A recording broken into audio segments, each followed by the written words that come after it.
friends, new and regular listeners. This is Henrik Palmgren. Thank you for stopping by and tuning in to Red Ice Radio. We have an important program ahead of us today. One of our Nordic neighboring countries is under attack, as it were, from the British and the Dutch and the IMF, the International Monetary Fund. Iceland has suffered severely from the economic situation, or rather depression or recession that has unfolded now over a period of a year and a half or so, thereabout. And we have member of the Icelandic Parliament, Birgitta Jonsdottir, with us to talk more in depth about the situation. What I can mention here is that a group within the Icelandic Parliament called The Movement has emerged from the mass struggle of Icelanders against the financial blackmail brought to bear against their country by the governments in London and The Hague, with the backing of the IMF, in the wake of the insolvency of 3 large Icelandic banks linked to the Lehmann Brothers AIG world financial panic of September-October 2008. And as I said then, we're going to talk more in depth about the situation and how basically what has happened up in Iceland. So with that, welcome to Red Ice Radio. Birgitta, thank you for joining us here today on the program. Well, thanks for having me. I'm really glad to have you, and I'm really glad that we'll be able to talk with someone about this situation. There has been going on now for quite some time, and I've been hearing little pieces here and there in the Swedish media, in the international media, US and UK media and so forth.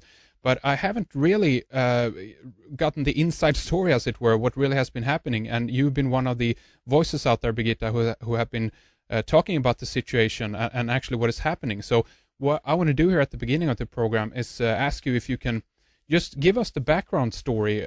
Tell us when this began and how the situation has unfolded for you guys up in Iceland. Yeah, okay. It of course started with the collapse of not one bank, but all the big banks in Iceland, who had been privatized 5 years previous. And the way the privatization happened was that in a sort of a typical way for how things are in Iceland and in many other countries, is that all the banks, the 3 banks, were sort of earmarked to different parties. And party leaders helped sell the banks to friends and allies for a relatively very little price compared to the value and how they grew. And then what happened was that at the time the Independence Party and the Progressive Party were in power in Iceland, and the Independence Party had been in power for 18 years, is that in a relatively short period of time, many of the legislations that were supposed to monitor what was going in the banking sector sort of vanished and became really weak. And at the same time, the media became or went into ownership of the oligarchs of the banks. So it was very difficult for ordinary people to follow what was really going on.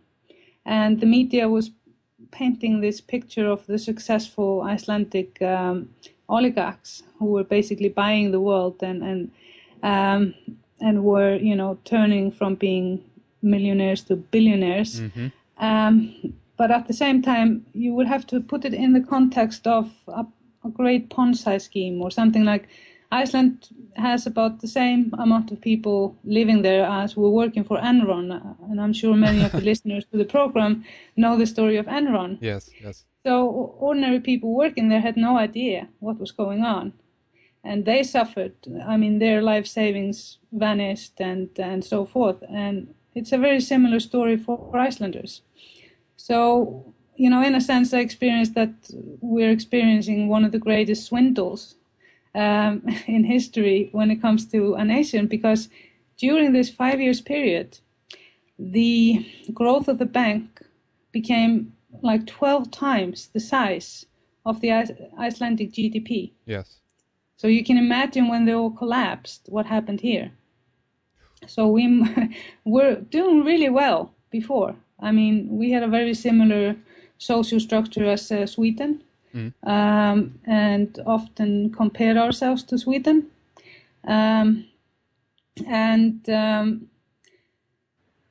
the government decided during these times that were, relatively good, to expand everything. Like we built the biggest dam in Europe, and we sold the energy, and nobody knows the price of the energy that was sold to American multi-corporation called Alcoa to create a Aluminium-Schmelzer.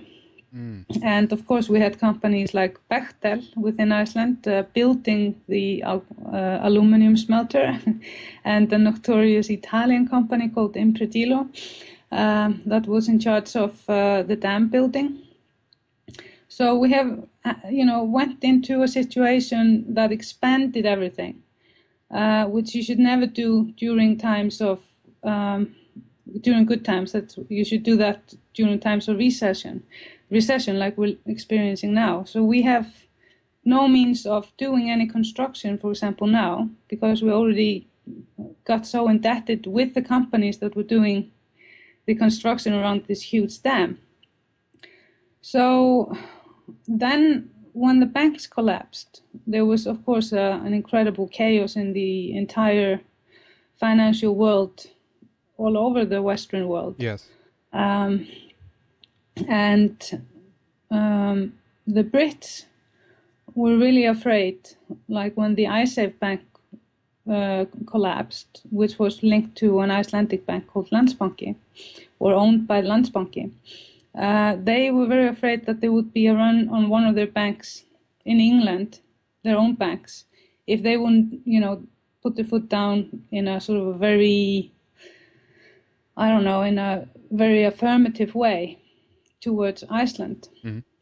They were going to set an example with Iceland. So what they did, instead of, understanding that we were going through an entire economic meltdown, they decided to put the terrorist act on us. And they actually put the terrorist act on Iceland. And then they changed it to Landsbanki.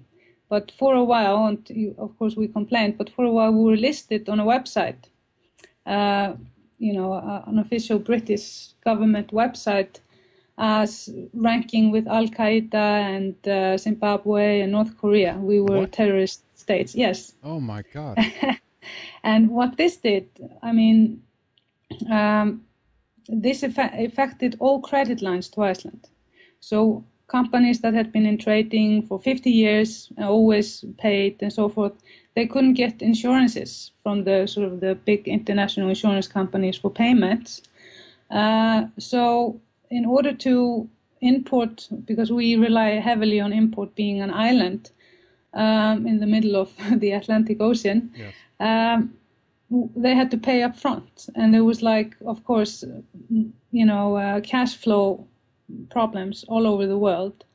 So for a while it looked like we could not import enough food. So of course Icelanders are very upset with the Brits and with the way the Icelandic government dealt with it. They decided to take the soft approach. Other countries would probably have told the British ambassador to go home. Yeah.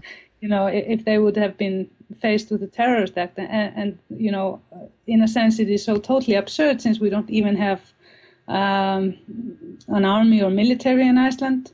The police don't carry guns. So, we've always been a nation of peace. Yeah. Never participated in war, except we, unfortunately, were among the nations that were on the list of